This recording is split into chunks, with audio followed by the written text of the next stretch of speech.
What is up? What is up? What is up, awesome people of the internet? Hello, hello, hello.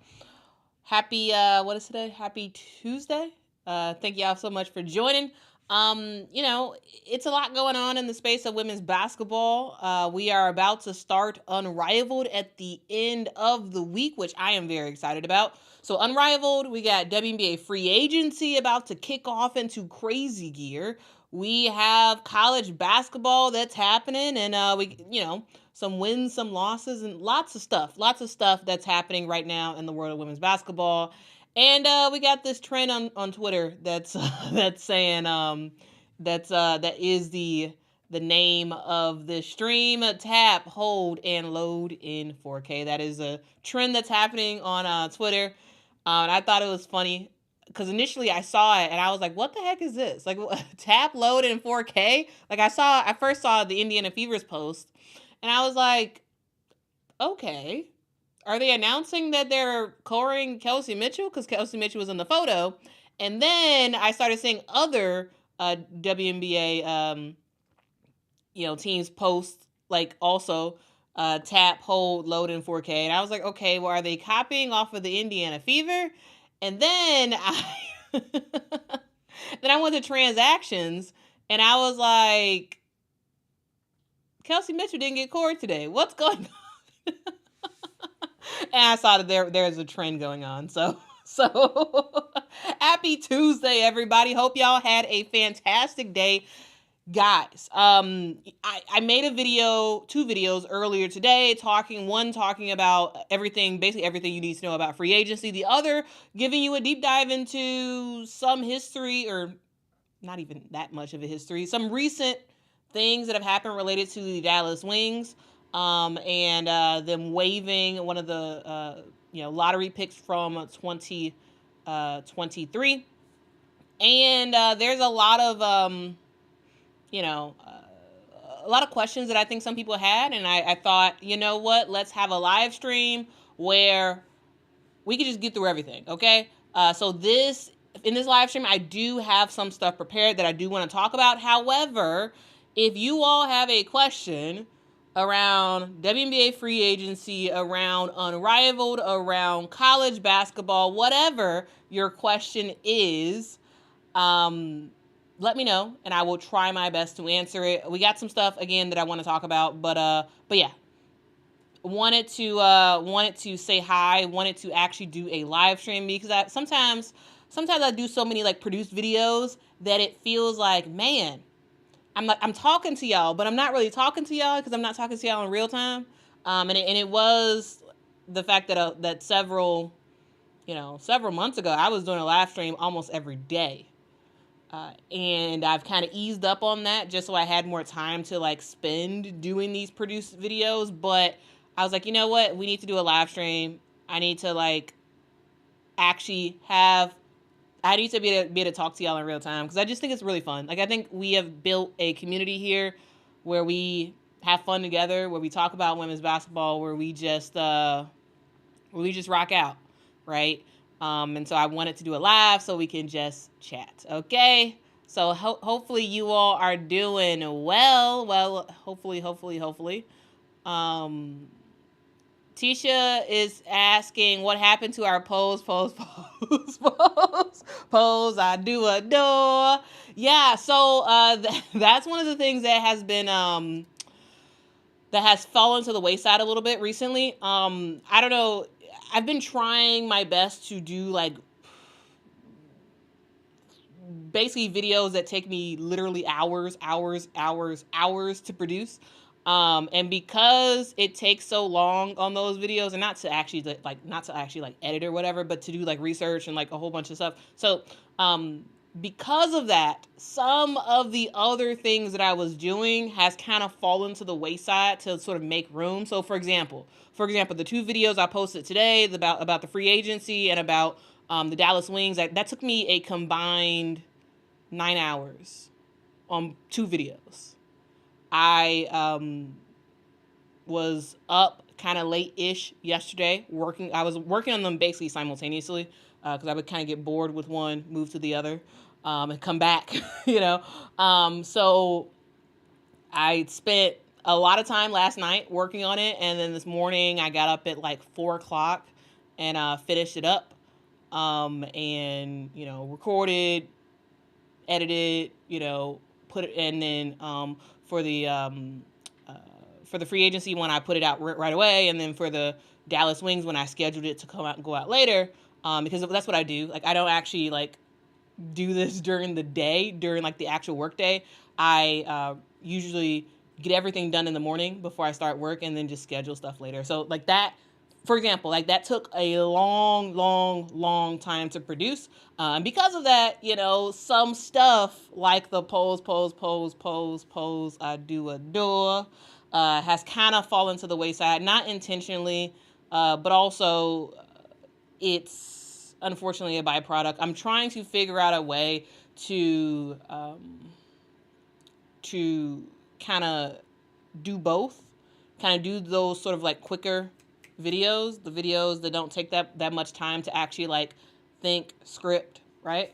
And while also giving you all what I would consider more of like red meat, like not red meat, but like, because I think red meat is usually something negative, but like giving you all like substance around women's basketball, not just like, oh great, this happened, let me talk about it for 2 seconds and let me move on when I haven't done any research around it or whatever, so it's a juggle of like what is actually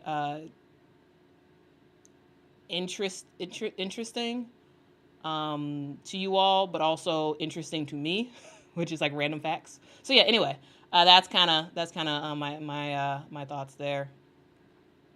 Tisha said she's excited about day one of Unrivaled. I am too. So guys, just so you all know, I will be covering Unrivaled, okay? I will be covering Unrivaled.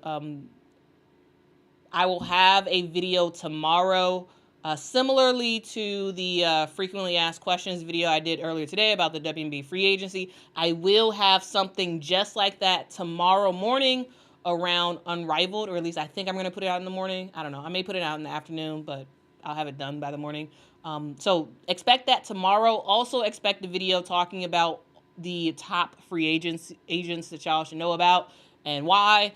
So expect that tomorrow. But Friday, we will actually have a extended live stream where we are doing a watch and play with the two Unrivaled games that are happening on Friday. Also, we'll be covering the games on, I believe they're on Saturday as well. So the first 2 weeks of Unrivaled, I will be covering every single game, unless some weird conflict happens, okay? So make sure to tap in right here on Friday for a long live stream. And shout out to whoever just hopped in and just gave me a thumbs down. Shout out to you, because I guess thumbs down is engagement too, I guess. I don't know. Sometimes it's kind of fun doing the live stream because like in real time, I could see someone like pop in, they hit the thumbs down, and I imagine that they pop out after that, and it's just always just kind of funny, just like randomly, just thumbs down. We don't like you. Go away. Anyway. Let's see. Eric says Indiana has a lot of fans. They do. But the funny part is, not even 2 years ago, Indiana had basically no fans. Okay? Like 2 years ago, before Aaliyah Boston got there,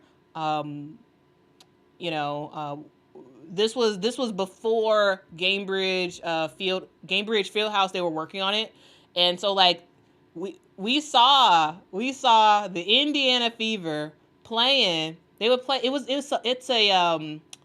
It's kind of like a barn, but it's not a barn. It was an arena in Indiana that would sometimes do I think rodeos or something like that.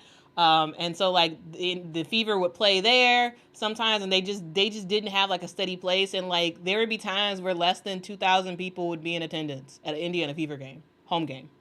And it's just amazing that like literally no one. The Indiana Fever was the least popular team in the WNBA, it felt like, 2-3 years ago. And now, all of a sudden, everybody loves the Indiana Fever. And I'm just like, man, sometimes it's kind of wild to just think about. Because I'm like, I remember this. Like, I remember when no one cared. No one rocked with the Fever. When the Fever was coming to your town, the tickets were very, very cheap because nobody wanted to watch those games because no one cared about the Fever. Like, they didn't, this is post Tamika Catchings days, no one cared. So, like, it's kind of wild to me that now all of a sudden everybody loves the Fever, and now all of a sudden they are America's team when no one cared. I mean, I cared because I just love women's basketball. So, like, I would watch the Fever. I'd be rocking with the Fever because they're the closest to me. So it was sort of like, yeah, number one, my favorite team is the Chicago Sky, but I also really cared and liked the Fever because they were close, right? They were close by. So I would watch the Fever games. I was a huge fan of Tamika Catchings. But for the most part, no one cared. And now all of a sudden everybody cares. Everybody cares. And it feels like some people act like people been fans of the Fever. And I'm like, no, they haven't been. I've been here this whole time. No, y'all haven't been.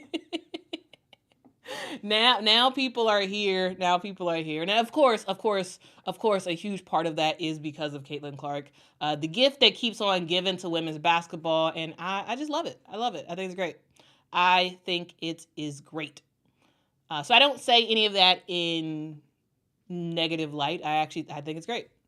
And I hope that continues to happen. All right. Shout out to Tokyo for becoming a member of the channel. I love your profile picture. That's like a eagle. I love it. Nice. Also gave a super stick. Okay, thank you, Tokyo. Thank you. It is a Shiba dog raising an arm to greet someone asking, how's it going? Well, it's going great. Hope your day is doing well. All right, so let's get to some of y'all questions.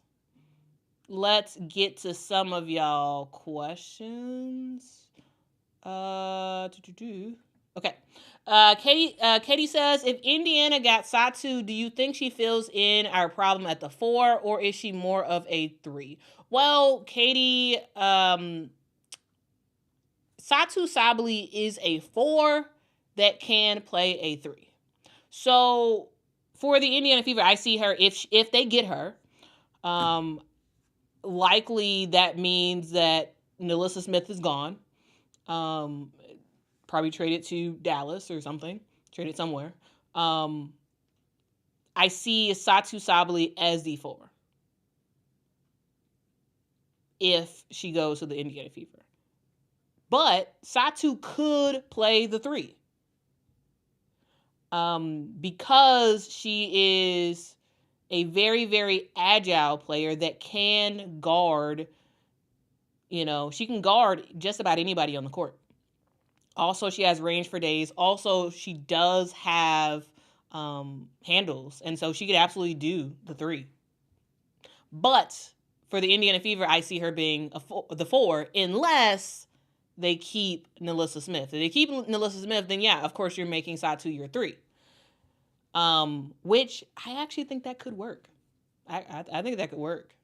And that could actually be pretty interesting. But I don't think they will make that happen. I don't think they'll let that happen, but I think it could work. So yeah, hopefully that answers your question. Great question. Guys, keep those questions coming if y'all have questions. Of course, I'll give priority to those who give super chats, but yeah. Let's see. Speaking of super chats, Tokyo with another with a super chat. All right, appreciate you. Says, what happens if one full Unrivaled team has too many injuries? Any backups? ? Also, if more WNBA spots, it went away. If more WNBA spots are created and with increased CBA money, does this in any way affect pair play due to more players. So, first, let's get to your first half question. It keeps going away. Okay. What happens if one full Unrivaled team has so many injuries? We don't know. That's your answer. We don't know. Because this is the first year of Unrivaled, because I have not seen a rule book, right? For like the WNBA, you can like look up, the rules for the WNBA and like what if this happens. You can look up the CBA. You can look up all this stuff when it comes to the WNBA. Unrivaled is a brand new league in its first year. There's a lot of stuff we don't know, and that's one of the questions that we just don't know. We don't know. So no idea what happens if everybody on a team or even 3 people on a team gets injured. Because guys, again, this is 3-on-3. We do have 6 players on every team, with one exception. So I don't know. I think that's a huge question that time will tell. Time will tell once we start to see some injuries, which injuries happen. Like this is basketball, right? When you're playing any sport, people are going to get injured. That's just the nature of the game. And so the question is, what happens once a significant amount of people get injured on a team? No idea. And we won't really know until that happens. And then we'll hear, Alex Basil, say something around like, okay, well, here's what we're doing now, or like whatever. I'm pretty sure the players know what would happen if that happened, in the case of injuries, but we don't know. At least I haven't seen it publicly put out there because again, this is the first year of Unrivaled, so like the documents that we have around the WNBA, they just don't exist publicly for Unrivaled. So I don't know. Great question though, really really good question. Your second question says any backups? Well, yeah, again, we don't know. Also, if more WNBA spots were created and with new CBA, does that affect payer play? So here's the thing: the players have opted out of the CBA. That's up at the end of the 2025 season, which means we will have a whole new rule book. So right now, we won't know. Right. So, of course, the WNBA, the season is about to start for 2025. So there is no changes to rosters. Right. There are still just a maximum of 12 roster spots on each team. We will have 13 teams this year. There was no increase in pay because 13 teams, because a new team was added to the WNBA for 2025. Like there's no change. Everything is the same. Again, what happens with the WNBA as well as the NBA, as well as, in the NFL, they run by a collective bargaining, or at least I'm not sure about the NFL. For sure, the NBA and WNBA, they run through a collective bargaining agreement. So if the CBA does not say it, then no. And as far as I'm aware of, there's nothing that would increase players' salary until they renegotiate a new CBA, which is going to have a crazy, crazy huge increase. Guys, expect major changes when it comes to how much players are getting paid once we get the new CBA going. Also, Tokyo, you are on a roll with the super chat. Says, love your passion for WNBA and channels mention you. Well, salute to those places. Thank you for rocking with me. Guys, I make content because I love it. I love women's basketball. I've been rocking with it forever. Here's the fun fact, guys. I started making videos in earnest, right? My channel has been around for forever because it was just a personal channel until I changed it to Quita Loves Sports, right? But I started this channel in earnest around women's basketball. I think it was the elite. It was during the Elite 8, I believe. Y'all can go back and look at old videos and see exactly when. I think it was the Elite 8 in 2023. Before this boom of women's basketball. This was before LSU versus Iowa, right? This was before Angel versus Caitlin. This was when, some people were talking about Caitlin. Some people were talking about Angel, but it wasn't really on ESPN. I mean, at least I wasn't seeing it I wasn't seeing it on the big station. I wanted to make this channel because There was no one. There wasn't really anyone consistently on YouTube talking about women's basketball with, in my opinion, good graphics and interesting storyline. You know what I'm saying? Like it wasn't really anything like that. And so I was like, you know what? Let me just do this because I really wanted to do it, and I wanted to talk about women's basketball because I've been rocking with it since I was a kid, like literally a kid, watching the WNBA and watching college basketball. And I finally got the confidence. I was like, you know what? Let me just start doing this. And then I started making the videos, and then people started watching, and then all of a sudden, that LSU versus Iowa game happens, and then a whole lot more people start watching my channel. And then I start to make content around the WNBA draft that happened right after that, and a whole bunch of people started watching that, and I was like, whoa, I think we got something. I think people are actually interested in this stuff. Like, I didn't think people were going to watch. And then all of a sudden people are watching, and I'm like, oh, wow, this is interesting. This is fun,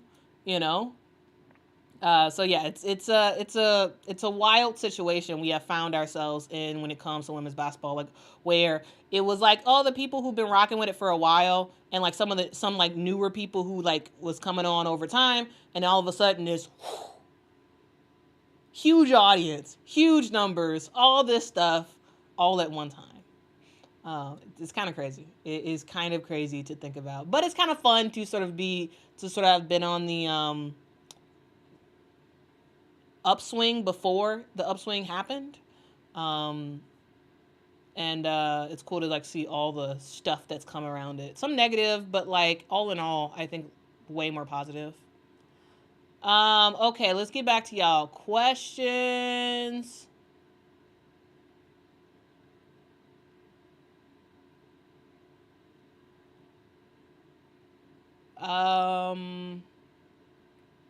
Danta says, "Hey Quita, I'm finally able to comment on your videos because I joined in the right way."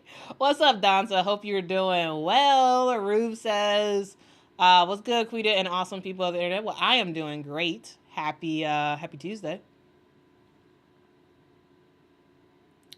Brian's talking about the Indiana Fever. Says, I think Kelsey Mitchell gets better open looks with Caitlin Clark than she did before when she was having to work her tail off to get her shot.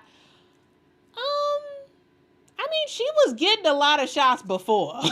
Like, I've been watching Kelsey Mitchell for years, even before she even came in the WNBA, and she's been getting her shot off. Yes, sure.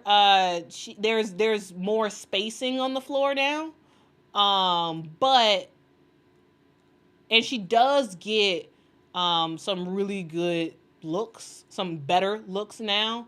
But she was getting her shot off, and she was finding ways to get open before, and she was making it happen. But yeah, I think it is slightly easier for her though. I'm trying to see if y'all have any questions. Dante says, "Do you see Dejanay over there with the Fever?" No. Here's the thing, guys. I really feel like everybody is, well, not everybody, that's hyperbolic. I think that there's a lot of vocal people now that is saying everybody needs to go to the Indiana Fever, right?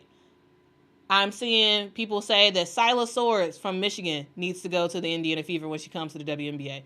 Dejanay needs to go to the Indiana Fever. Kennedy Carter needs to go to the Indiana Fever, which no, she doesn't. But, it will work out. That's not what I'm saying that. But, like, basically, it's like Satu Sabli needs to go to the Indiana Fever. Pick a player, any player. It feels like everybody's trying to move people to the Fever. And I'm just like, come on, man. We got a lot of teams. we got a lot of teams out there. Why does everybody have to be on the Fever? I mean, I get it, People like, hey, I like this player. Indiana's my favorite team, so I want this player to go to the Fever. Like, I get it. But at the same time, I'm just like, come on, people. Let's...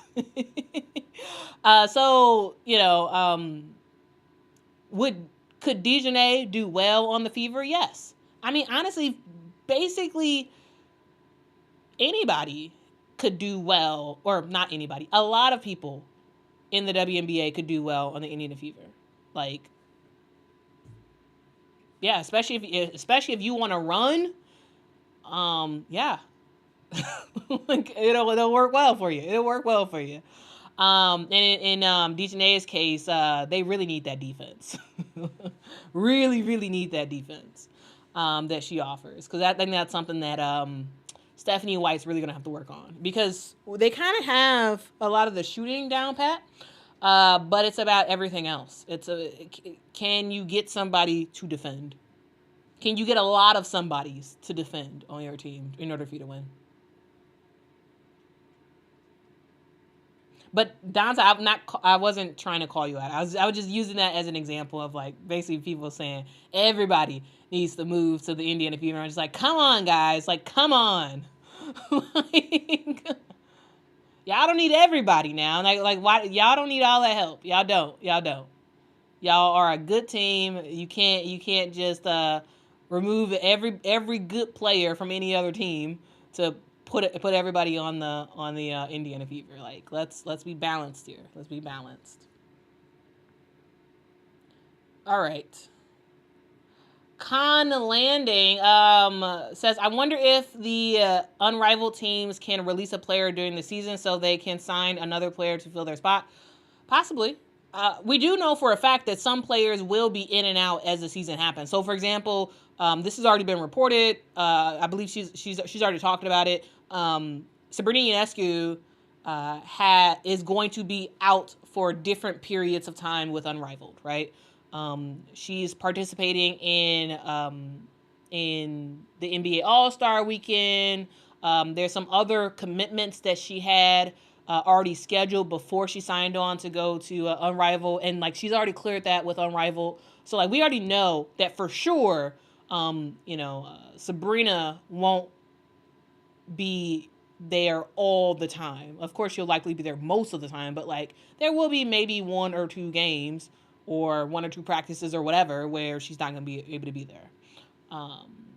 Now, we don't know if it gets to a certain level of like a team being depleted, if they will sign somebody else for like a temporary standpoint. Like the hard part is like there isn't going to really be anybody to sign that's in America. Because here's the deal. When Unrivaled's happening, Athletes Unlimited is getting ready to start. And some of the players that Unrivaled could sign as like hardship players will be actively playing in Athletes Unlimited. So I don't know how that would even go. But I guess they'll figure out that part when they get to it. But also, I do got to give guys, huge shout out to Con Landing, because Con Landing is in all the, feels like almost every video. Con Landing is writing in the comments and putting some random fact that everybody needs to know. So shout out to you, Con Landing, for being a awesome contributor to this community. And it's not just Con Landing. It's a lot of y'all I see all the time. Lindy, you are always rocking with me. Like Nancy, like I appreciate y'all, because y'all really making it happen.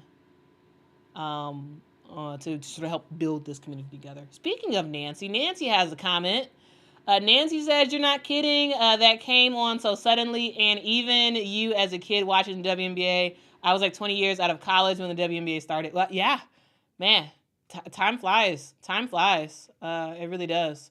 Nancy also says, I was so happy to find you last year. Finally, someone consistently talking about women's basketball. We've been wanting even just a few lines in a newspaper for decades. Yeah, guys, I remember when I was a kid, we would, my dad would get the Sun-Times, right? The Chicago Sun-Times. And I wouldn't actually, like, the thing is, like, we would get the newspaper, but like, we wouldn't really read it. What we would do is we would go to the sports section and read that. Like we would like look at the headlines, look at the photos, but skip all the actual news. Go to the comics section and then go to the sports section. And it used to grind my gears all the time as a kid, looking at it. And sometimes, like when I was, and especially when I was in like high school, or whatever, I would be like scanning the paper because I'm like, oh, a WNBA game was on. The Sky just played yesterday, and blah blah blah. And I would like trying to see like, okay, are they gonna mention the Sky? Are they gonna mention like the WNBA? And like, it just wasn't a thing. Like, no one really cared about women's basketball. And like, sometimes if there was a huge controversy, it would make it on Sports Center. But other than that, no one really cared when it related to the WNBA. For college basketball, yes. If it was something related to UConn was playing, or a big game, or Tennessee or LSU or Duke, or North Carolina, it was like specific teams when like they were playing each other, or like certain situations where like, yeah, you would hear about them, but like no one cared. Like, it just wasn't a thing. But like, I was like that kid, like, come on, talk about my team, talk about this team, talk about them. And like, I love the fact that we've gotten to a point where like people are literally making their livelihoods talking about women's basketball. It's wild. It is wild. And like, as like, when I think about it, I'm like, man, isn't that awesome? Like, as a kid, this is what I wanted.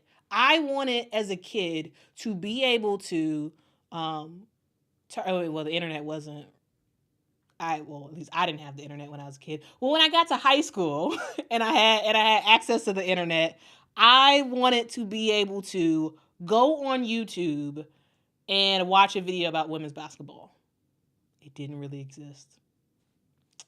It didn't really exist consistently, right? It just didn't. And now we've gotten to the point where y'all can turn on YouTube, and it don't have to be me. There's tons of people making a whole bunch of videos around women's basketball. Now, some of the videos are trash, right? Some of them are straight up trash. Some of them are very clickbaity and like rage baity and no real substance and just venting and just vibes. And some of them are like educational. Some of them are gossipy. Some of them are like a whole bunch of stuff. But the fact is, the good and the bad, the fact that you can just turn on YouTube and literally see thousands of videos around women's basketball is just, I love it. I love it. This is a new day. And I am very happy about it. Okay, we got some super chats that came through. Want to make sure to acknowledge those. Let's see. Tokyo's on a roll, man. Tokyo says, WNBA got me interested when Caitlin Clark had that magical click with Kelsey Mitchell. I'm all for spreading talent to other teams. Keeps going away. Kennedy is a baller, no doubt, but chemistry has to be right in any team. Keep it up. Yeah, I agree. Yeah, chemistry always has to be right. Yep. That is something that actually isn't talked about as much.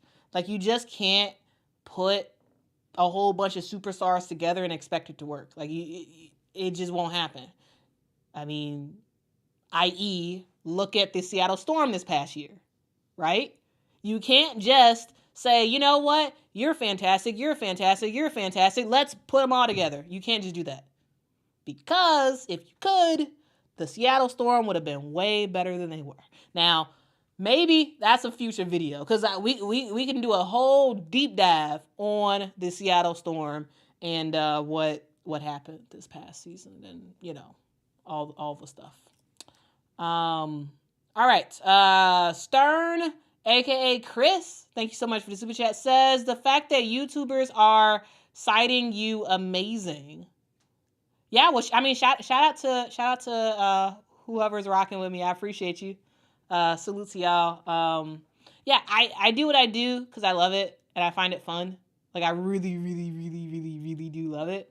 And so, like, yeah, in the event that people actually find myself interesting, I think it's awesome. Thank you.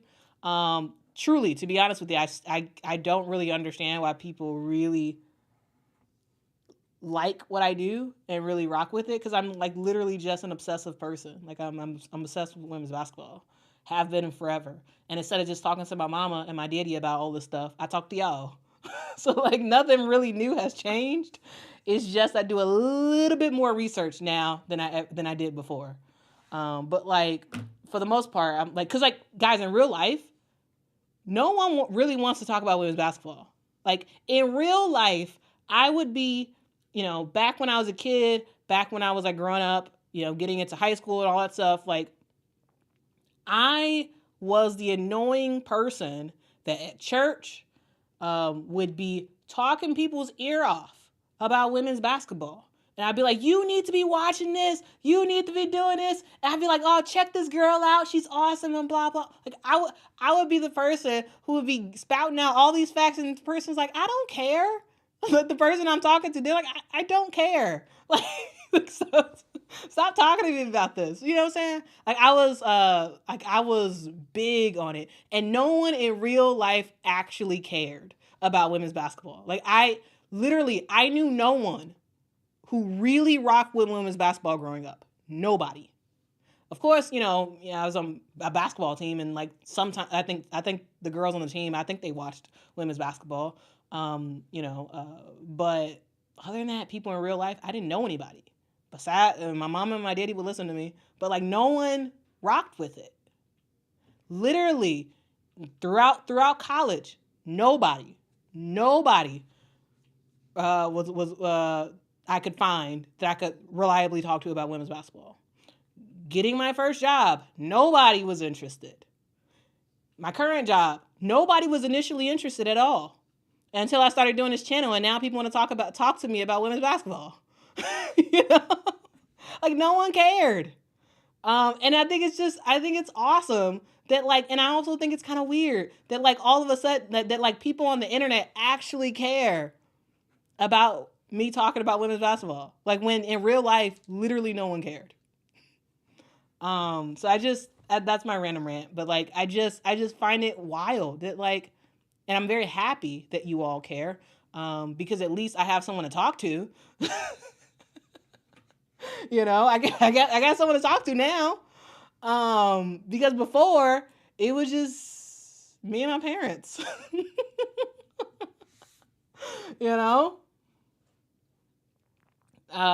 So yeah, I just, yeah. It's kind of wild to like see the trajectory, guys. Because I used to want to play in the WNBA. And now I get to talk about the WNBA.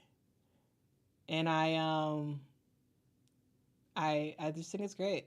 I just really do. I really, really, really do.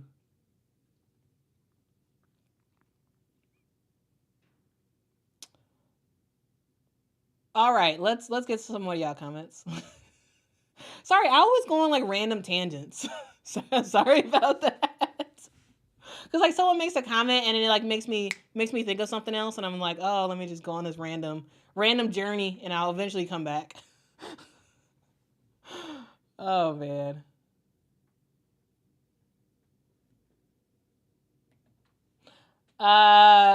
Tisha says, not many can go back as far as Tisha Pinachero. Tisha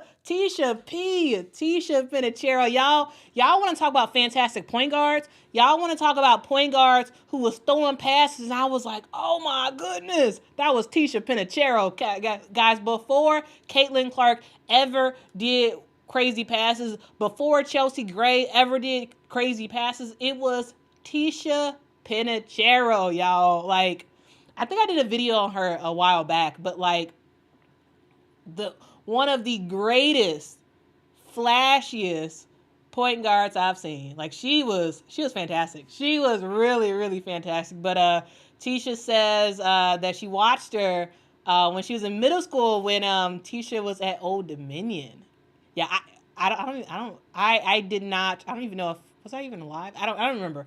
I remember only watching Tisha Penicheiro when she was with the Sacramento Monarchs, not when she was in college. But when she was with the Monarchs, I was a fan. I was a fan of Tisha P. Polo says, Quita, my nephew started screaming. She laughed. She laughed. Me, who? My nephew, Quita. That is awesome. That is really, really, really awesome. Thank you. Thank you so much for rocking with me. I really do appreciate I really do appreciate your support. Polis also says, when we met Quita in Chicago for the Sky game against LA, he tried that. Oh, wait, are you from Baton Rouge? Are you guys from Baton Rouge? If so, it was very, very, very nice to meet y'all. Love your accent. It was a fantastic accent. I loved it. Yeah, it was. Yeah, it was very, very nice. Very, very nice to meet y'all. I believe from what you just said, I believe you all are the ones who came up to I think to watch Angel Reese, and you all were from Baton Rouge, I believe. But 10 out of like, you guys were fantastic. I really enjoyed talking to you all. I believe I try my best to like remember everybody who I meet in person, because it's so like wild that like anybody actually cares. Like I gotta remember it. But it's very, very nice meeting you all. Brandon says, yeah, we have to come to pages like yours for W Talk. Thank you for the super chat. Yeah, I hope that you all find me as a resource. I really, really hope so. But yeah, I love what I do. I love talking about women's basketball. So yeah, thank you for your support. It truly, truly, truly does mean a lot. It really does. Really, really does. Whoa. Thank you, Chris. Wow. Thank you so much for the super chat. Chris says, no one will ever love you like your parents. I am glad you mentioned and appreciate them. Yeah, guys, I got the best parents in the world. I gotta say, man, I got the best parents in the world. No disrespect to y'all and y'all parents. And if you a parent, no disrespect to you. But I am just saying, man, my parents are like the best. Like the best. For them to like, see the odd child that I was, and foster that to like, raise me in the church, raise me with like certain values, but also like allow me to be me. Like I was not your normal girl. Like I wasn't. I didn't like dresses. I hated Barbies. I hated the color pink. I hated anything that was girly. I was all about wrestling, WWE, and basketball. Okay? That was me, I was the girl getting a wrestling ring for Christmas, cuz that's what I wanted, right? I was the girl that was not playing with Barbie dream houses, right? I wasn't doing all that. I wanted a basketball. I wanted, I wanted, I was basically a tomboy. And like my parents, my parents, like they allowed me to be me. And they actually, invested in that, right? I was able to play on the basketball team, right? And then when I wanted to play soccer, they allowed me to do that, right? Like every step of the way, my parents have been there, fostering my rando interests, but also steering me in the way that I should go. So I wasn't like weaving too far over, but like I was able to like explore the various lanes that I had interest in. But yeah, my parents are awesome. So shout out to Mama and Daddy. Shout out to them, man. They probably ain't watching, but shout out to them. Oh man. Yeah, it was WWF at the time. It was WWF. Yes, and at the time, when I was growing up, it was I was a huge fan of The Rock. Loved the Undertaker. Kane before he took off his mask. Once Kane took off his mask, I was done. Like I just like I can't. Cause like like there was like always a whole bunch of build up. Is he gonna remove his mask? And when he finally did, I was like, you know what, Kane, I'm done. I'm done. I liked you before you took off your mask. I like the Undertaker when he would just be when they would play like the they would have like that full like montage when he was about to come on stage, and then he would wear the black hat, and then the like he was it like he was like the trench coat. It was like he was about to go out in the rain, but he was like walk into the ring. I was a huge fan of him. The Dudley brothers, guys. The Dudley brothers. I love the Dudley brothers. I actually got the Dudley brothers as action figures for, I think it was for Christmas one year. I got the Dudley brothers, and we had the ring where the bottom of the shoe of the action figures, the bottom of the shoe. I can't remember if it's the right or left foot, but anyway, the bottom of the shoe had like this metal thing, and if you placed it at a certain part on the ring steps, it would like say something. I forgot what it would say, but like I had the Dudley brothers. I like the Dudley brothers. They were cool. I also really liked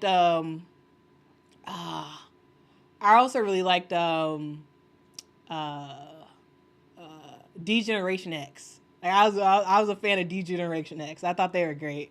I thought they were really, really, really great. Okay. I also really liked the Hardy Boys and Lita. Like I really like them as well. Guys, okay, I got to get off this topic because I can talk about. Now, you want to talk about another rabbit hole? Like, you know how I have like a lot of random facts about women's basketball? I also have a bunch of random facts about the WWF and WWE. Like a lot of random facts. So if y'all ever see me in person, hey, mention Worldwide Wrestling, okay? Cause yeah, I can go on for days. So let's get off this topic because this is supposed to be about women's basketball. Carmela says, hearing her talk about wrestling is making me think of my childhood, and it really just made me smile. I needed that today. Well, I'm happy. I'm happy it made you smile, Carmela. I'm happy. Okay, let's get to actual conversation about women's basketball. Polo says, so y'all saying that Paige doesn't want to come to Dallas? Well, let's actually get into that, okay?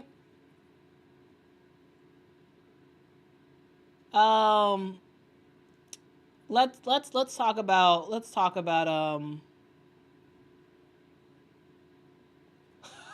funny. Quita is calling her parents and we'll keep them. That is hilarious.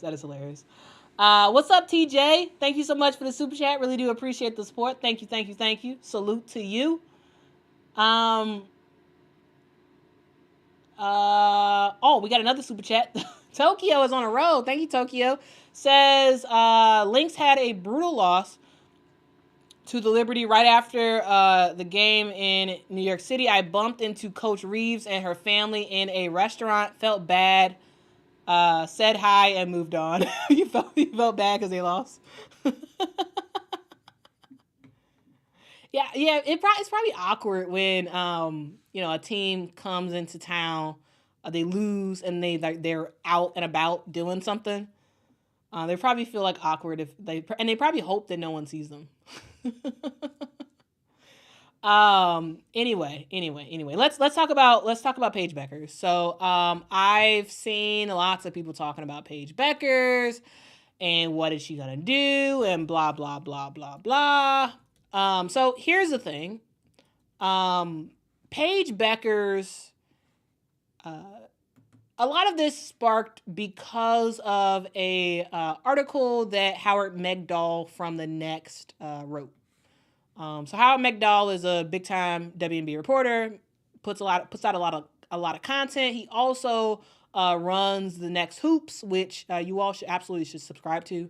If you all are not subscribed, for sure should subscribe there, because I think they do put out some great reliable content. So he put out an article basically saying that that the cards are in Paige Bueckers' hands. Paige Bueckers has the ability to go into the WNBA draft if she wants to. She could opt to stay another year. It is likely that if Paige Bueckers does go into the draft, she will be picked number 1 by the Dallas Wings, and supposedly from the people league wide, various WNBA, I think he called it talent evaluators. I think it's basically scouts in the WNBA who have been asked about Paige Bueckers. They said that they think it's very, very likely that Paige does what Eli Manning did and forces her way into the team that she would prefer. In this case, the LA Sparks. But basically what he was trying to do was he was trying to weave in the story around Eli Manning and how he basically didn't like where the first draft pick went, and he didn't want to be in San Diego. So him and mainly his representatives, basically like, hey, Eli needs to go to the Giants, or he needs to be out of San Diego. So San Diego picked Eli Manning, and then eventually, not very long after, he was then shipped over to the New York Giants, where he ultimately loved it. So what Howard was trying to do was trying to weave that story into what possibly may be happening with Paige Bueckers. Now, here's the thing. Paige Bueckers has not said anything. So she has not said anything, but everybody else around is saying that Paige may be looking to force her way out of Dallas if she gets drafted by Dallas. Now, we don't know that for sure because, again, Paige hasn't said anything, right? None of her official representatives have said anything, but there has been indications that people have gotten, and because of that, there's a lot of people in the WNBA that believe if Paige Bueckers was drafted to the Dallas Wings, she would probably try to get her way out of there and go to the LA Sparks. So now, is any of this really, really official? No, because we haven't heard it from Paige, and we haven't heard it from her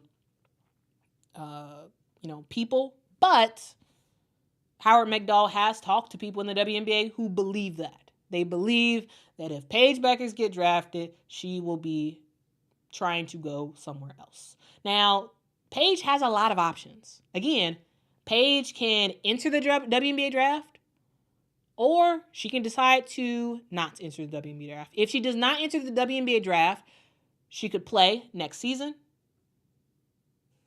right?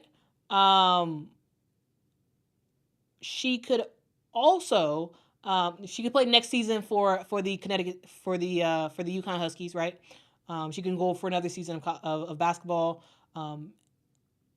She also could not opt for the WNBA draft and just play in Unrivaled and then begin the WNBA draft in 2026. Like, she could do that too. Like, she doesn't have to enter the draft. Like, she could just skip the draft, hang out in the summer, do some fun stuff, rest, relax, and then play Unrivaled come January of 2026, enter the 2026 WNBA draft. She could do that if she wants to. She can get drafted and decide that, you know what, actually, I don't want to play for the Dallas Wings. I'm not going to sign my contract. Dallas would hold that for a year. If she still doesn't want to sign it, eventually that's going to wipe off, and then she can feel free to do whatever she wants to do. So, like, there's lots of options for Paige Bueckers of whatever she wants to do. Time will tell. Ultimately, I don't think she wants to go to Dallas. That is me sort of reading the tea leaves from like her various interests, right? I don't think she wants to be in Dallas. But we technically have not officially heard that. So, yeah. At this point, it really is a lot of speculation. But yeah.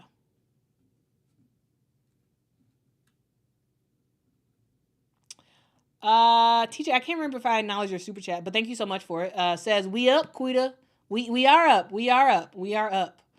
We are still up. It's 8:15 p.m. I probably should be going to sleep soon so I can like wake up very early to work on my videos. Yeah, I may be doing that soon. Carmela, thank you so much for the super chat. Says the Sky are playing in Kennedy's face. There is still time, but to not even make sure her restricted free agency is wild.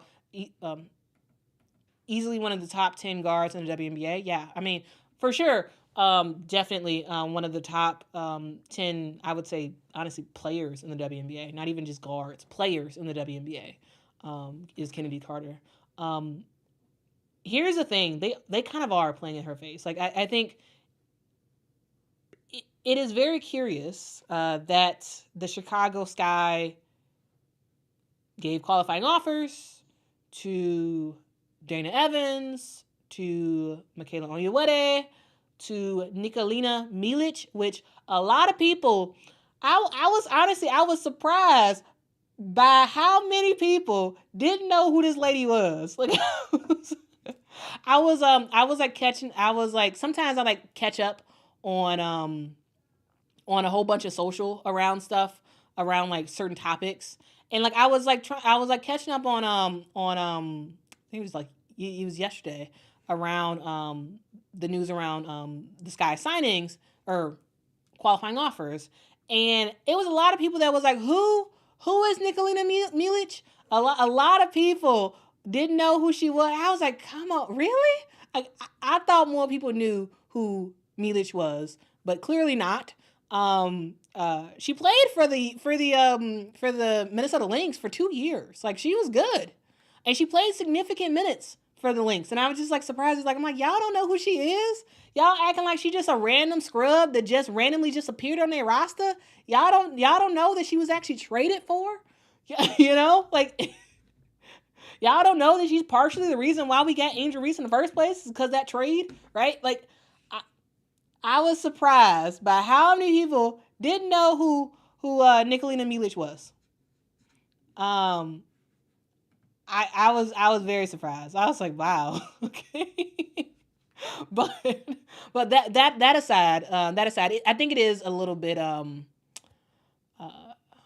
not a little bit. I think it's a whole lot of not good vibes. Clearly between the Chicago Sky and Kennedy Carter.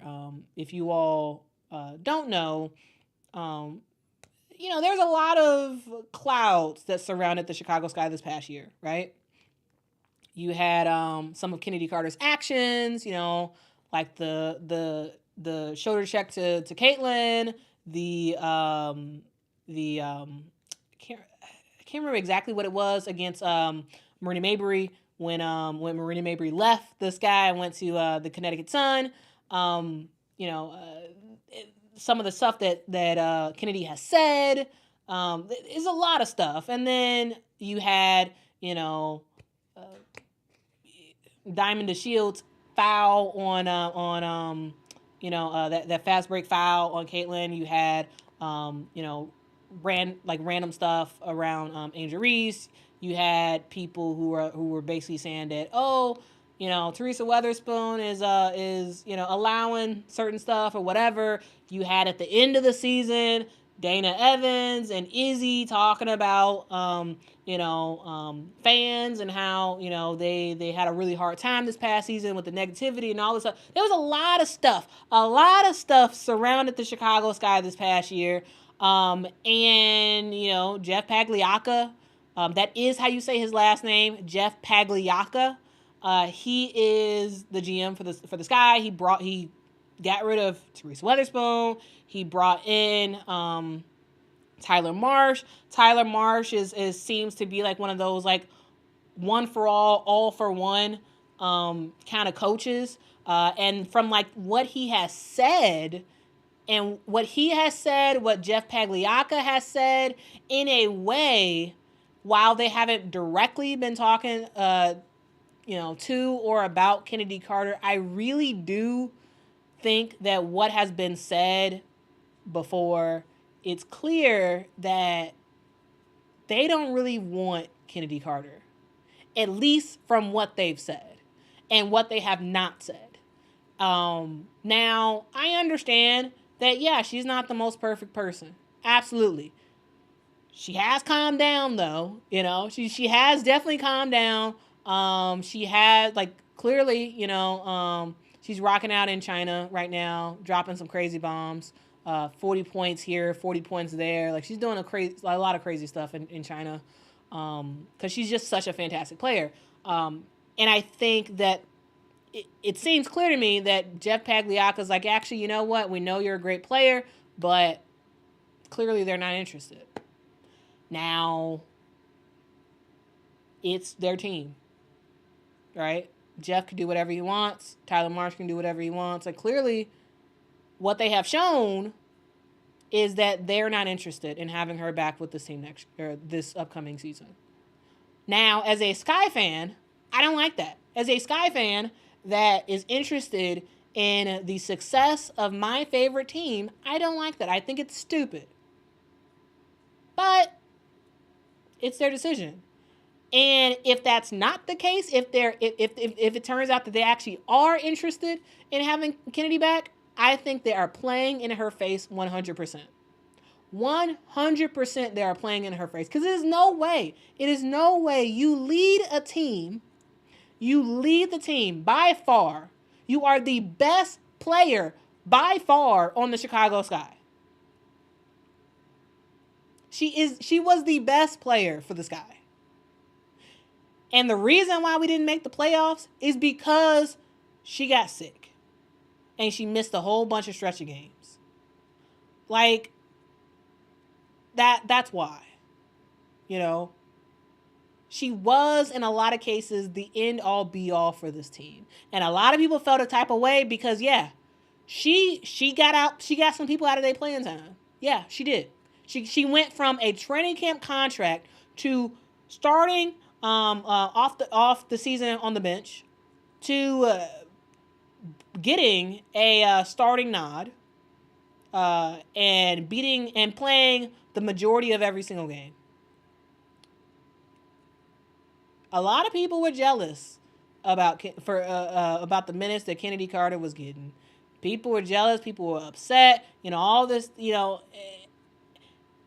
And it's whatever, because ultimately the best players play, and she was by far the best player. So people could feel whatever way they want to feel, but at the end of the day, the only reason that the Chicago Sky was as good as they were was because of Kennedy Carter. And the fact that you send a qualifying offer to Nikolina Milic, who took off in 2024. You sent a qualifying offer to Dana Evans, who lost her starting spot to Kennedy Carter because of how she was playing on the court. Or maybe technically she lost her starting spot to Lindsay Allen, actually. But anyway, didn't have a good season. Lost your starting spot. She lost her starting spot.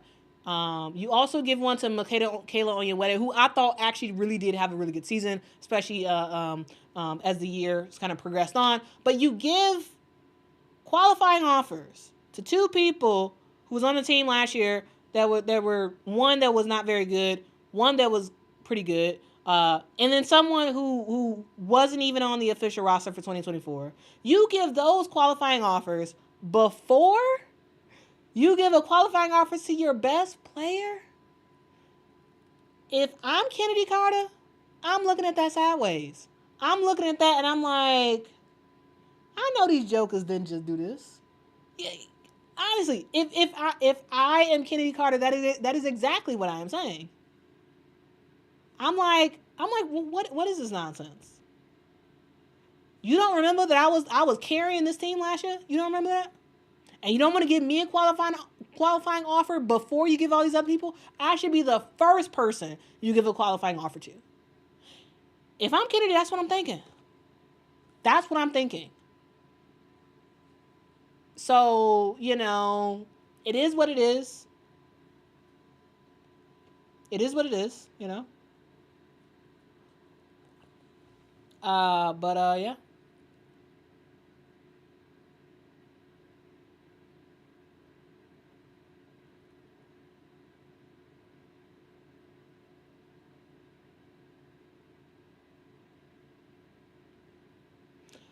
Oh, Carmela says shoulder check. Please also talk about the play beforehand. You are giving examples, but a lot of people only saw those clips. Yeah, yeah. So yeah. So there was some uh, there was a there was some stuff that happened the play before, um, and I'm trying to like fully remember it, like, because guys, sometimes it gets a little confusing. But anyway, it wasn't just like that Kennedy did that right out of the blue. There was stuff that happened on the previous play where there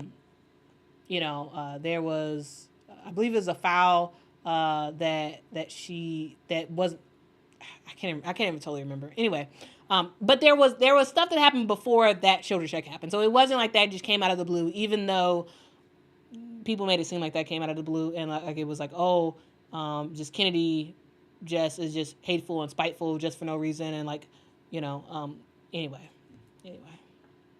guys, here's the thing. When you all see anything, you should try your best, if you can, to go back and find the source of the thing and get it in its full context. So like, yeah, that play in particular, there we go. Yeah, there we go. That's what happened. Yeah, Caitlin hit her in the face. That's what happened. Thank you. And then it wasn't called, and then Kennedy felt some type of way, and then so she did what she did. Now, of course, not cool. Of course, it was a flagrant. But yeah. So basically, guys, when you all see clips, like there was a lot of clips that happened this past season where people splice stuff in certain contexts, so that way people felt a type of way. Like it was meant to be clipped in ways that just made people upset, made people rage bait in a sense. And it wasn't meant to like inform people about what happened. It was meant to like kind of like show stuff in a terrible light. And I felt like in a lot of instances the Chicago Sky got that treatment where like stuff was cut out. And like for example, like that same one, people were anyway. So there's a whole bunch of stuff that happened last year where I felt like the Chicago Sky was not targeted. Target is not the right word, but there was a lot of extra attention put towards them in an effort to try to take the worst faith take on everything, to get clicks and views and to get that stuff happening. So yeah. Anyway. When y'all see clips of anything, try to watch the full thing.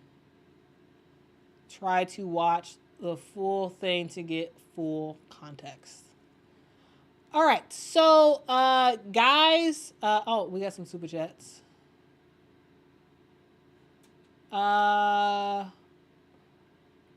Thank you so much, Mandy, for the super chat. Says, love your videos. First time in your live. It's great to see your love and enthusiasm for the game. We don't have any pro sports in Albuquerque. Albuquerque, New Mexico? Wow. Well, you guys got a isn't the University of New Mexico in Albuquerque? But I guess that's not pro, so I guess that's a bummer though. That is what's the closest team to Albuquerque?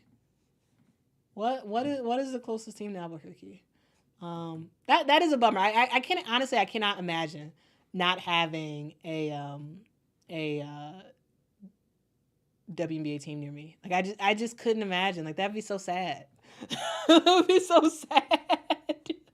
So sad. Now, guys, I do just want to take a quick segue to talk about the newest WNBA team. So, guys, if you don't know, the Toronto Tempo is going to be joining the WNBA in 2026.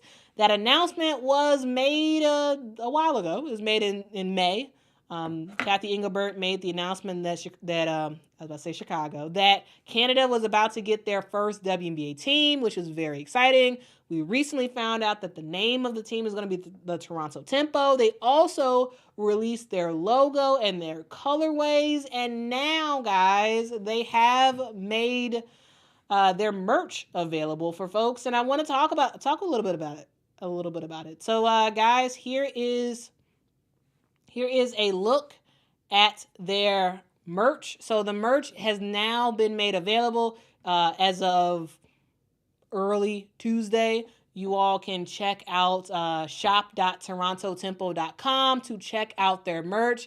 And I saw some cool stuff in here. I wanted to talk about it real quick because I feel like the WNBA is doing a way better job on the merch now than they have in the past. And I think they're taking a way more serious look at it in terms of like the effort that they put into it. Like the fact that we are able to buy All-Star, WNBA All-Star, shirt and hoodie for 2025 already is wild. And it just shows that like the WNBA is being a little bit more proactive, which I think is an awesome thing. And so, yeah, I want to talk about it real quick. So, let's talk about their stuff. Now, I know some of y'all do not like their logo. And originally I was like, I wasn't really sure if I liked it or not.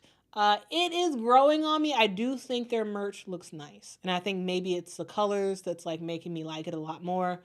But yeah.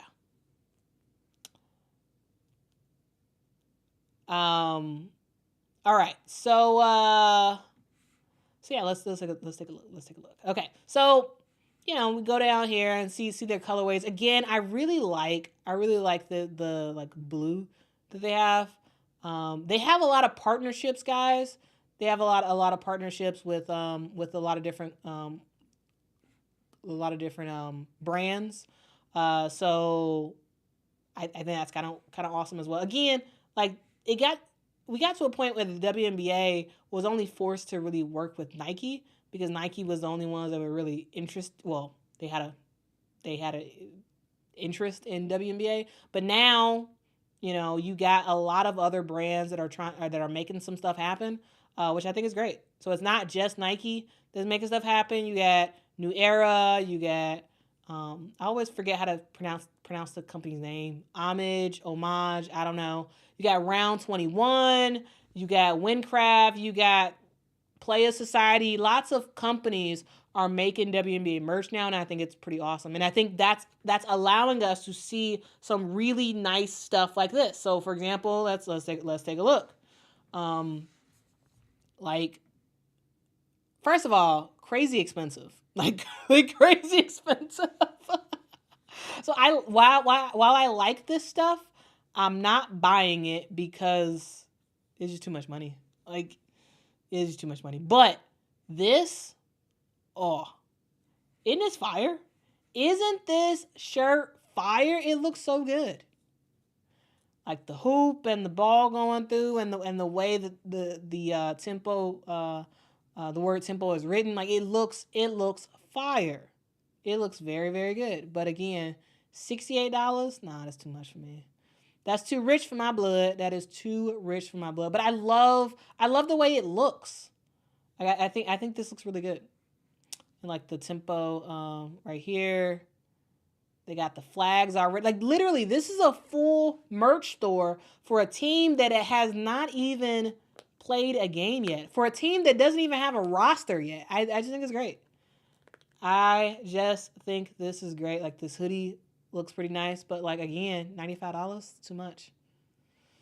If they could just go down on these post if they could just go down on this just a little bit, that would be great. That'd be great.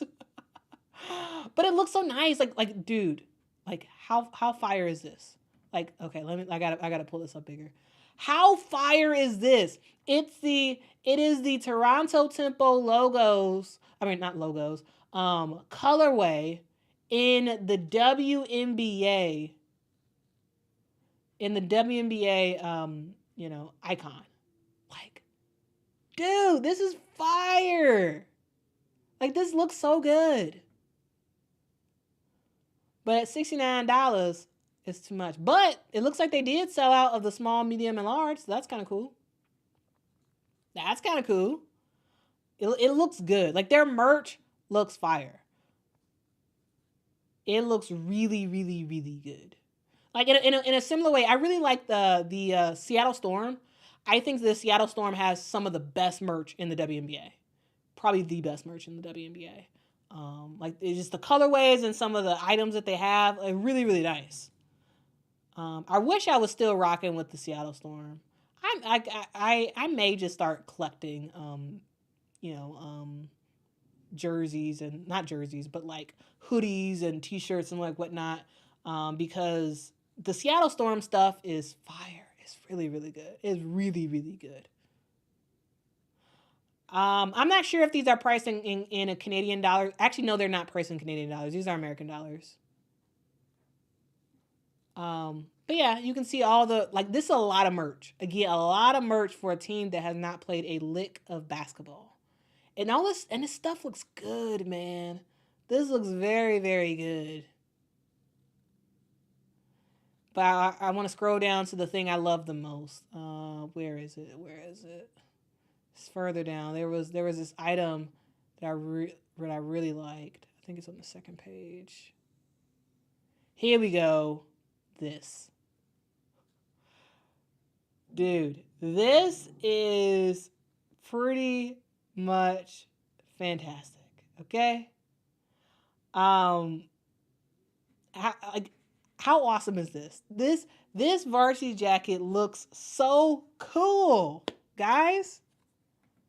Like, oh my goodness, the back of this thing, the front of this thing, like, it just, man, like, guys, when I was scrolling around earlier and I saw this thing and I was like, whoa, I really want this. And then I looked at the price and I was like, whoa, you're not getting this. Like, I was like, somebody from the WNBA, please, please, please send me this. I will rock this. I will promo the mess out of this. Like, WNBA, somebody, anybody, please send me this jacket. This looks fire, guys. Fire. But at $348.99, you got to add the 99 cents to it. Nah, can't do it. Can't do it. But I like it though. I like it. Like this looks really, really good. But again, way too rich for my blood. But I like it. Anyway, guys. Anyway. That I wanted to share that with y'all. If you all are in Toronto, if y'all want to be a fan of the Toronto Tempo, highly recommend y'all get some merch, especially if you got some money. If you got some money, definitely get some merch. Because it looks pretty nice. And Mr. President agrees. Mr. President was barking. He agrees. He agrees that y'all need to get some merch. Okay? If you got a lot of money, because this stuff is expensive. So I understand if you can't. I understand. It's crazy expensive. But like this jacket though. This jacket, fire. Fire, fire, fire. Daniel says that's a whole PS5 facts. Facts. Facts, facts, facts. Yeah, it's a lot. It's a lot. Cessnach says, find a merch store and put your logo on this. Put QLS on that jacket. Guys, maybe I'm gonna do that because I do have a merch store. So go to QLSapparel.com. QLSapparel.com. You know what? Let's just go to it. QLS Apparel. But yeah, check out the merch store. If y'all want some merch, I do got some products. You got me and my mama as the models. But yeah, we got some stuff on there. This one is my favorite one right now. It's the For the Love of the Game hoodie. It looks pretty awesome. Again, it's more reasonably priced, I think, at $40. I think it's a more reasonably priced hoodie. But yeah, I got it in sand. Sand is my favorite color. Like, this is my favorite color right here. I wear this thing all the time. But yeah, if y'all want some merch, y'all can make it a varsity jacket, because I think those varsity jackets look so cool. They look so cool. So maybe we'll make some official QLS varsity jacket. I think that'd be fun. But if y'all want some merch, y'all can get some merch if y'all want or not. I mean, I understand. Times are tough. The economy is economying. So like, understand. But yeah, this looks fire though. This looks so fire. Especially the back, man. Oh, so good. Anyway, just want to talk about that real quick. Guys, if you don't know, the Toronto Tempo does start play in 2026. And they will be doing their thing at the Coca-Cola Coliseum, which is located in Toronto. So, yeah. Something to know. If you're in Toronto, get some tickets, man. Tickets are not actually on sale yet, but you can sign up you can make a deposit, and you can do that right now. So make sure to do that if you can. All right, guys. Yeah, that's this segment of it. So let me stop sharing my screen and let's get back to whatever you all want to talk about. Okay, so let's see. What do you all want to talk about?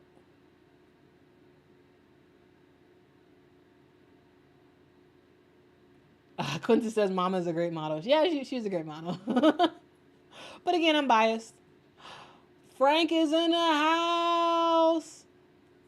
Frank is in the house. Frank is in the house. Sound is cutting in and out. It is? Oh no. Well, I don't really know what to do if it is cutting in and out. Is it still cutting in and out?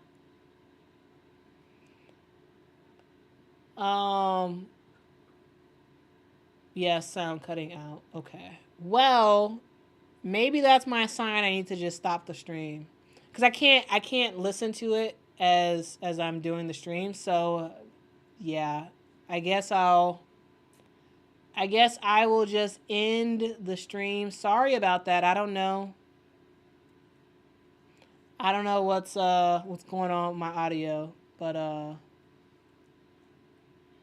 it isn't for me. Sound is fine here. Okay, so maybe it's for some people. It's going out. Sounds fine. Okay. Okay, so maybe I'll just keep going for a hot second.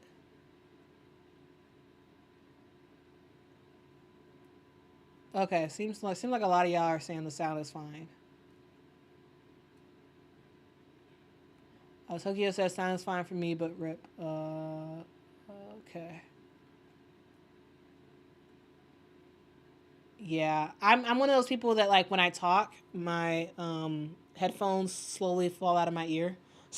So like for unless I'm like doing a play-by-play, I usually won't have my headphones in, just because it'll fall out.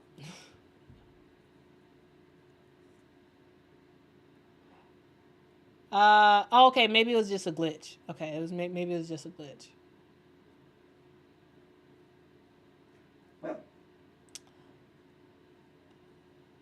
Um,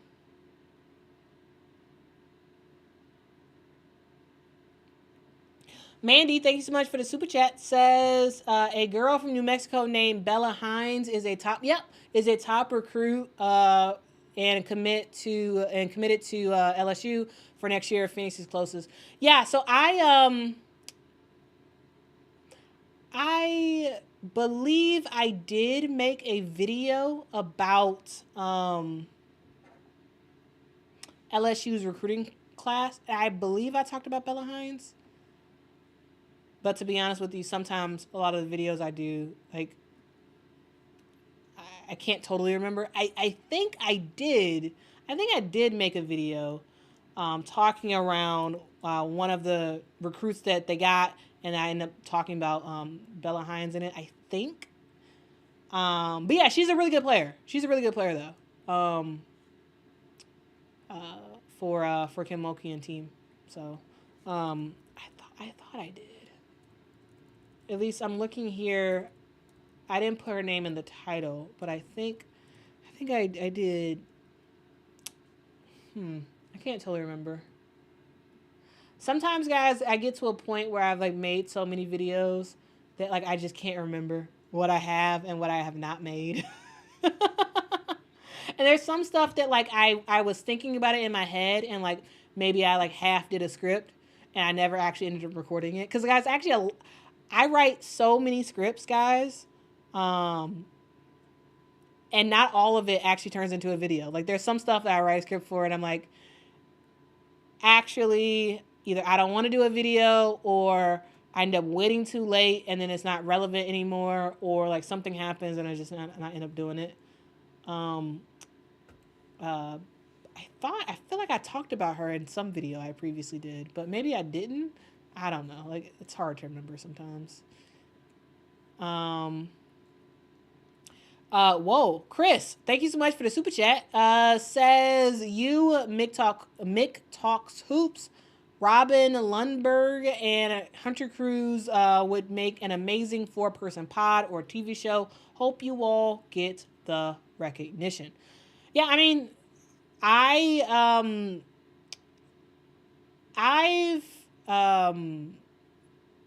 been what was I about to say? I forgot what I was about to say. But anyway, I do know what I was about to say. There's a lot of additional dollars flowing in women's basketball, and there are new shows that are popping up. I know Bleacher Report has a show, a regularly scheduled show on their app around the WNBA. I forgot who's hosting that, but that's a new thing. We got ESPN doing a little bit more investment in women's basketball and like making sure that their on-air talent is returning back to them. We got TNT, creating content around Unrivaled. Like there's a lot of investment happening in women's basketball. I would love to do something on that front. I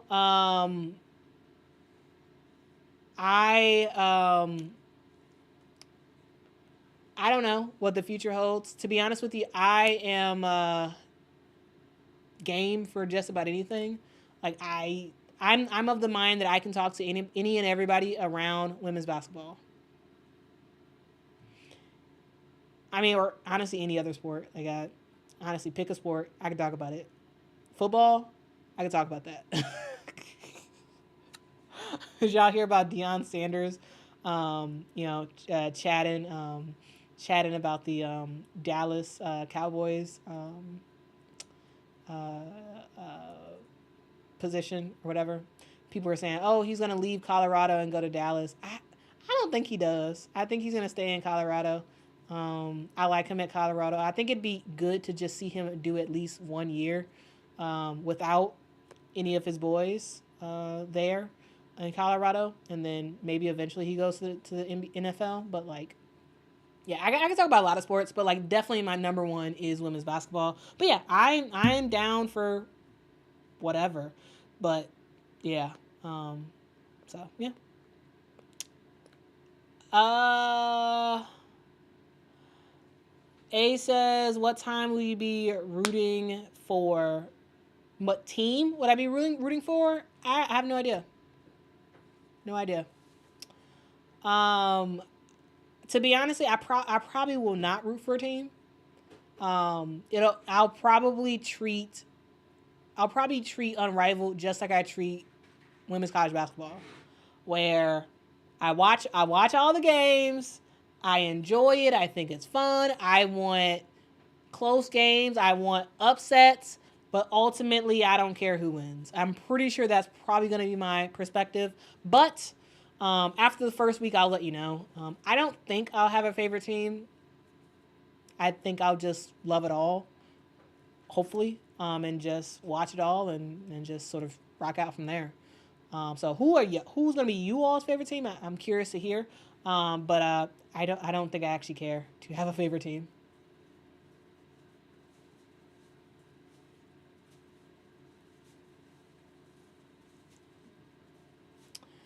Uh, thank you so much, Tokyo. For the super chat says you see the championship story super chat I sent. Championship story. What? Um, championship story.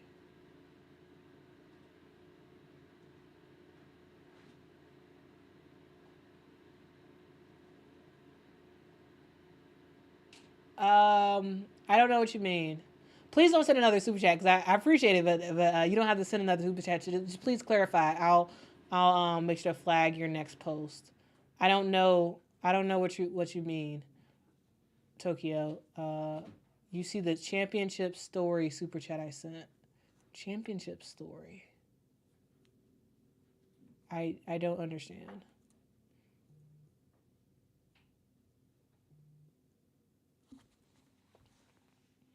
Um.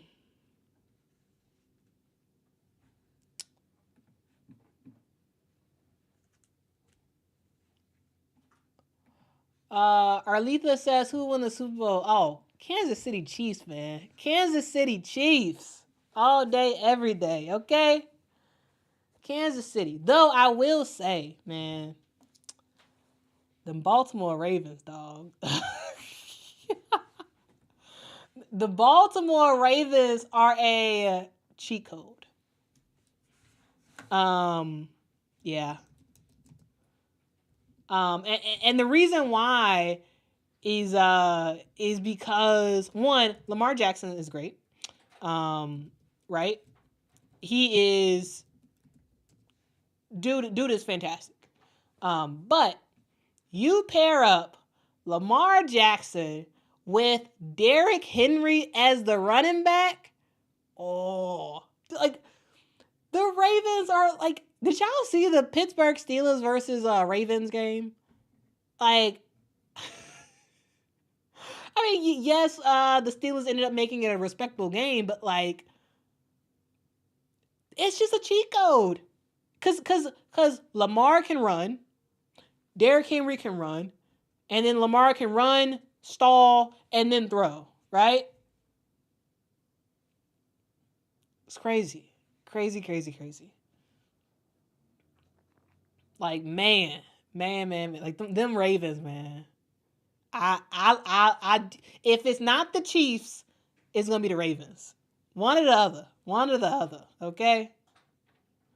Thomas says how they're gonna run with a 3-second shot clock though. Okay. Here's the thing.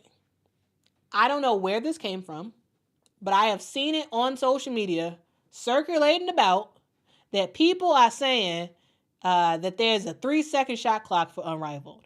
That is false. I was about to say patently false. It's wrong. It is just it's wrong. No. Who in their right mind would start a basketball league That says 3 seconds. So no, there is no 3-second shot clock. There is no 3-second shot clock in Unrivaled. Okay. All right. I don't know where that came from. But I think it's kind of silly and funny. It is not 3 seconds. It is 18 seconds. Okay. So if anybody who I saw it circulating on social media, I don't know who started it, but all I know is whoever did was severely, severely, severely misinformed, and they don't know what they're talking about. Okay. Because no 3 seconds. No. Okay. Thank you.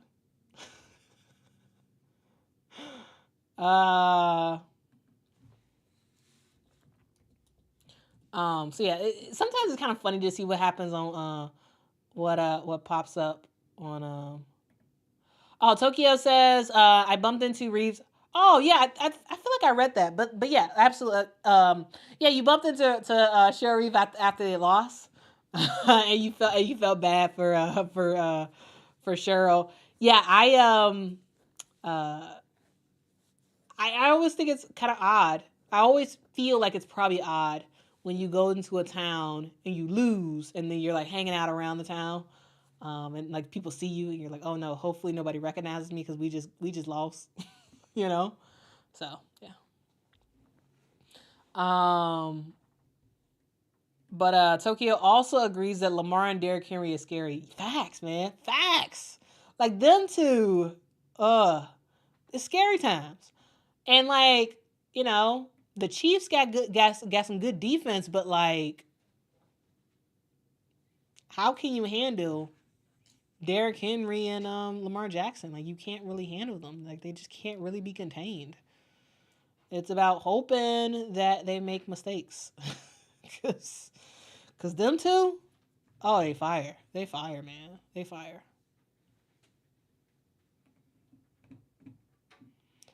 All right.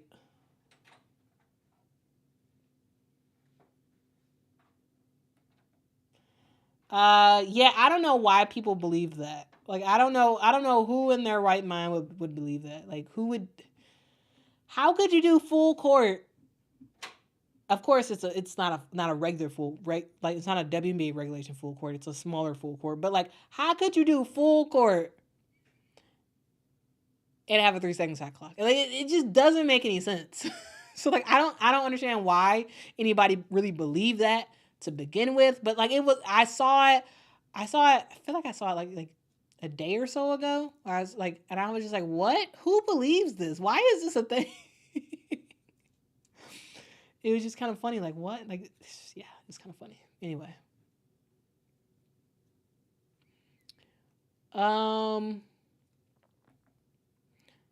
Brandon, thank you so much for the super chat. Says you see Satu post in a fever colored shirt trolling ?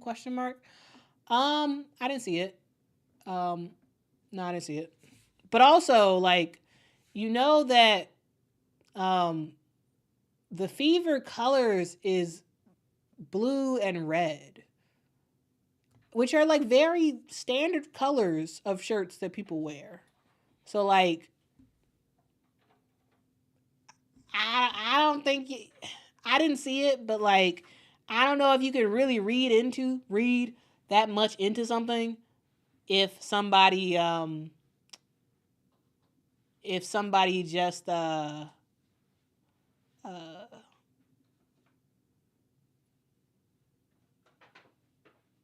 sorry. I don't think you read that much into it. If somebody just wears something that's blue or red, that they like are trolling. I don't know. Again, somebody sent it to me. I didn't see it, but like, I mean, their colors are blue or red, so like, But maybe there'll be people who are in the process of making social posts or videos around it saying, she's coming to the fever. Look, she wore something blue. She wore a blue shirt. She's coming to the fever. Sometimes you do get that nowadays. Like it's kind of funny sometimes. Sharice, thank you so much for the super chat. I really do appreciate it. Salute to you. Salute to you. Y'all killing it with these super chats. Guys, I really do appreciate it. Like, honestly, I really do appreciate it. Like, it really does mean a lot that y'all are even still rocking with me on this channel. Yeah. So, thank you.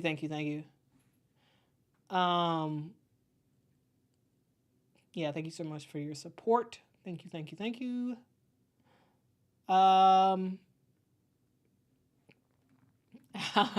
Washi says the last time Quita hosted lives was way back. Yeah, I used to do live streams like basically every day. I was doing a live stream. And like those are really fun. I enjoyed them, but like I spent way too much time live and it like hurt my ability to do like really deep dive produce videos, because I was on live. But like I want to have some sort of happy medium where I'm doing both.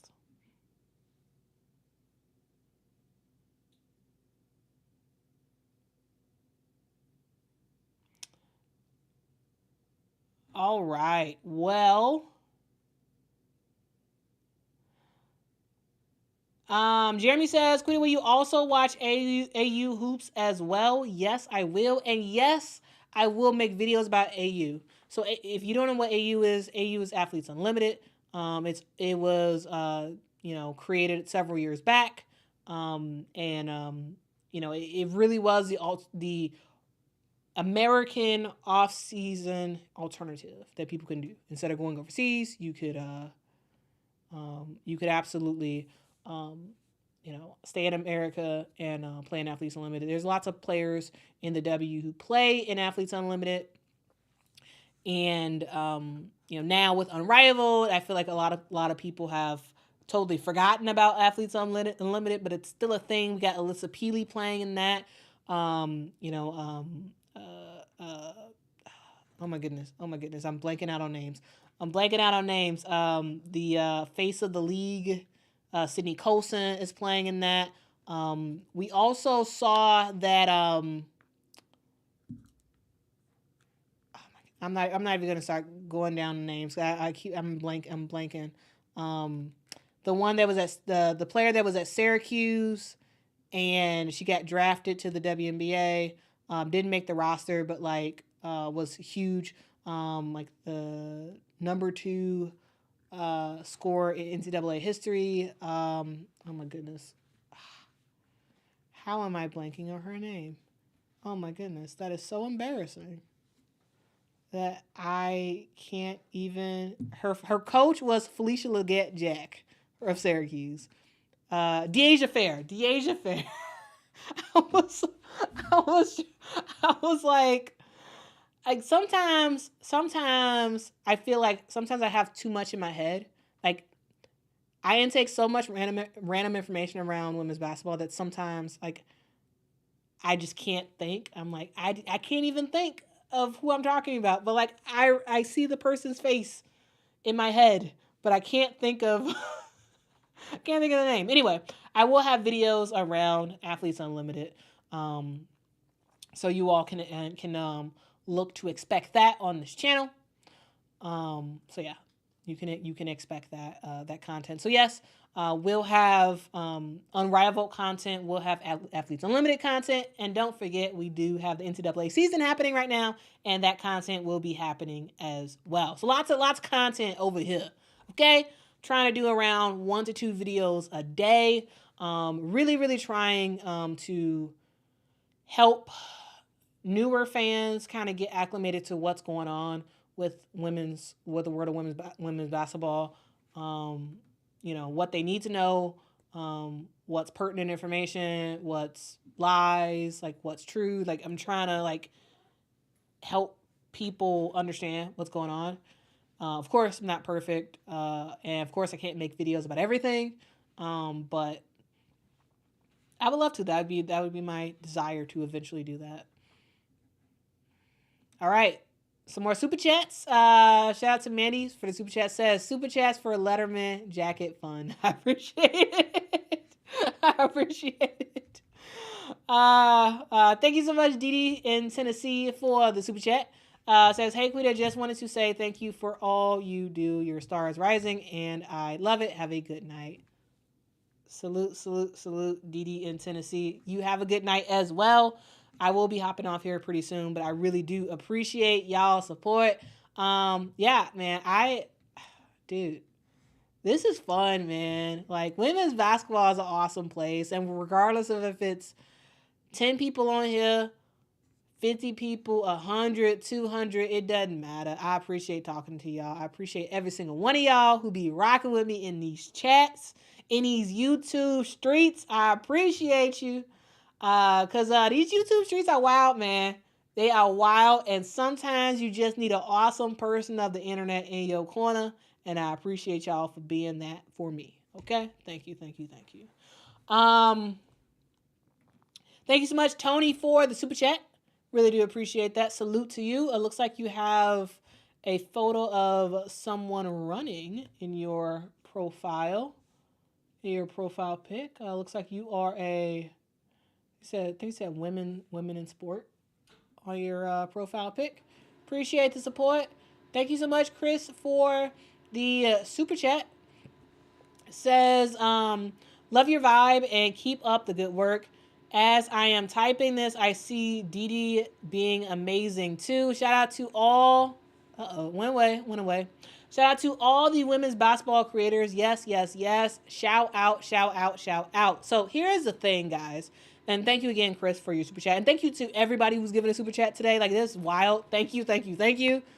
Man, I really do appreciate it. But this is what I love about like where we're at right now. Like, the fact that we have, it's not just me, guys. Like, and this is like the thing. Like, I am not of the mind that I am the best, that I am like even top 5 or whatever of like, you know, or even top 20, whatever, of like people who talk about women's basketball. And then of that, people who talk about women's basketball on YouTube. Like, there's a lot of people who talk about women's basketball, whether they've been talking about it for 2 months or whether they've been talking about it for 5 years or whatever in between, right? There's a lot of people who talk about women's basketball, and I think everybody brings little bits and pieces to the marketplace, right? You know what I'm saying? Like, and I think it's all good, right? Like, I know that sometimes people are like, oh, well, you know, I really rock with this person, or you're like, oh, I really don't rock with this person because X, Y, Z, and that's fine. But what I'm saying is, like, everybody, regardless of if you like them or not, everybody adds little bits and pieces to this ecosystem that we call WNBA new media, or women's basketball new media. Like, is YouTube even considered new media anymore? I don't know. But there's a lot of people that fall in this space, right? And so, like, I think it's great. And I'm just happy to be in the number. I am just happy to be in the number of people who are just doing stuff. And I try my best to make my stuff the highest of quality as I can. Sometimes I can't put out a ton of stuff because, 1, I have an actual job. 2, I really want my stuff to be of a certain quality, at least in my head, where like sometimes I'm gonna need to spend 6-7 hours on one video, you know, and a video may not even get that many views, but I love it and it adds something to the marketplace, right? So, like, you know, there's some people who like talk all about what's trending on social, right? There's some people who talk about like what XYZ player has like spoken about. There's some people who talk about, you know, let me break down this film. There's some people who talk about scouting. Like, Hunter is like one of the best people I've seen really do scouting around women's basketball, right? There's a lot of people who offer a lot of different things. I don't think I really offer one particular thing. I just kind of do a hodgepodge of a whole bunch of stuff. And I think we all just kind of fit in this ecosystem together. Like, I don't know any of these people in real life. Like, I don't know anybody. I know nobody who makes videos on YouTube. I don't actually know any of them, right? Never talked to them, right? Not opposed to it at all. Happy to do it. Happy to engage and whatnot. But like, what I'm saying is, even without like talking to these people, I think we all add our little bit to the pie.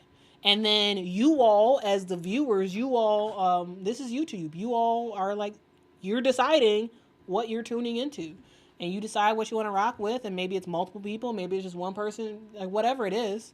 I think it's great. I think it's really, really great. So yeah, I love it. And so like, yeah, like I'm of the mind that when one person grows, I think the whole space grows.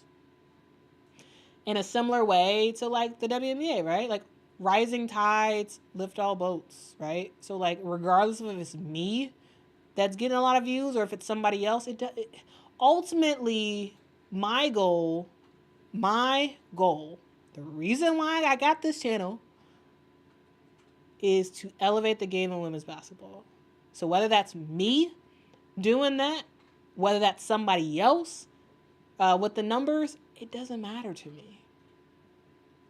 Are you covering women's basketball? Are you doing it in a way that like people can get something out of? Are you people learning? Like, you know what I'm saying? Like, that's what I care about. So like, sure, I want my numbers to go up. I do. Sure, that'd be fun. But at the end of the day, if women's basketball is growing, I'm good, man. I'm good. I am very much good. I'm good. But man, y'all killing it with these super chats. Chris is on a roll. Wow. I thank you so much. Wow. Chris says, I think I read this earlier. Wait, did I? Yeah, I did. But anyway, still, I really do appreciate all y'all support. Like, this is like Chris, Tony, Dee Dee, Sharice, Brandon, Tokyo. Chris gave multiple ones. Wow. I really do appreciate you. Chris is money bags. I appreciate you. Mandy, TJ, Carmela. Like, I really do. Thank you for your support. Brandon, Stern 12.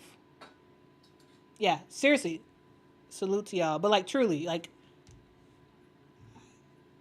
I appreciate it. I do. I really do appreciate it. But yeah, I gotta go pretty soon because I need to go to sleep, and I need to go to sleep so I can wake up early so I can crank out this the Unrivaled FAQ before I get up. I mean, not before I get up. If I'm sleeping, I can't make a video if I'm sleeping. I need to go to sleep early so I can wake up early and I can make that video and put it out. Because I have the video almost all worked through in my head, but I haven't put hands to keyboard yet to write it all out. So what I do is, like, my process is like I figure out what I want to talk about in my head, work out the angle in my head, and then start to type out what I'm seeing in my head. And then hopefully eventually when I'm done with that, it looks decent enough. And I like slap a header on it and then start to work out like actually recording it. And then sometimes I make changes as I'm like recording, like, actually, maybe I'll change this or whatever. That's sort of the thing there. And then I hope that people actually like it. I hope that people are actually interested in it. And in some cases, like, it, like, when it's in my head, then I'm like have to do a whole bunch of research to be like, okay, is this true? Is this true? Is this true? Let's double check. And then anyway, that's sort of my process. And then I put a thumbnail. Hope you all watch, and hope you all learn something from it. So yeah, that is my whole vibe. Dang, Chris again. Thank you so much, Chris. Thank you for the super chat, Chris. Says she's just a genuine human being. Well, I appreciate that. I try to be because I'm a regular person. I'm not, I think that's what I wanted to see. Like, because I feel like sometimes, like, people who are like the media, like sometimes I feel like they think they're better than everybody. Like they're just out there, and they're just like this fancy person, and they're just better than everybody. But like, I'm not media. I'm just a regular person who's just obsessed with women's basketball and like to talk about it. you know, that's exactly what I am. I am literally like I'm like you guys' annoying cousin who just always pokes you and says, "Hey, check out this awesome thing I learned. Hey, check out this. Hey, did you know this? Hey." That's me. I'm your annoying cousin who just won't shut up about women's basketball. That's me. I think that's me. I think that is me. And I'm very cool with it. Oh man.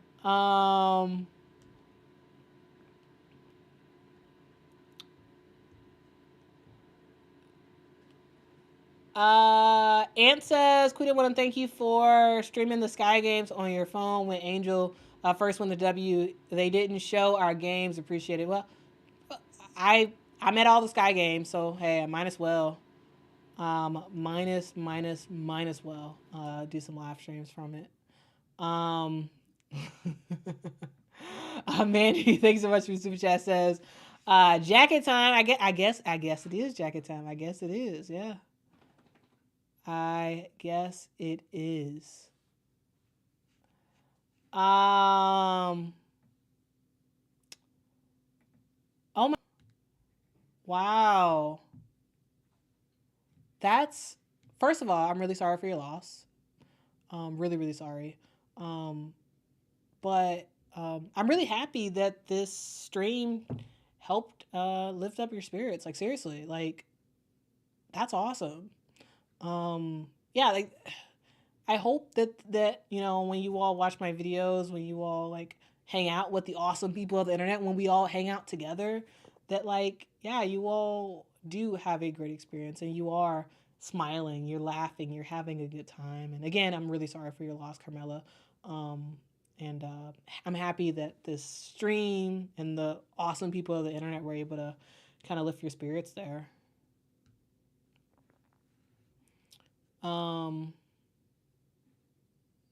Shay says knowledgeable cousin, not annoying. Okay, I appreciate it. I'm glad y'all don't find it annoying. Okay, guys, I gotta go. It is 9:18. I need to go to sleep so I can wake up at like 3 or 4. But check out the channel tomorrow. Hopefully I will be able to put this video out before I go to work. If not, I'll be posting it at like 6:30 p.m. tomorrow. But we'll see. Hopefully I'm able to get this out in the morning. Thank you all so much for your support. Yeah, appreciate it. So yeah. Thank you. I don't have anything else to say. I feel like I'm just like rambling. So yeah. Have a good day. It's not even day. It's night. Have a good night, everyone. I will see you all tomorrow. Hopefully.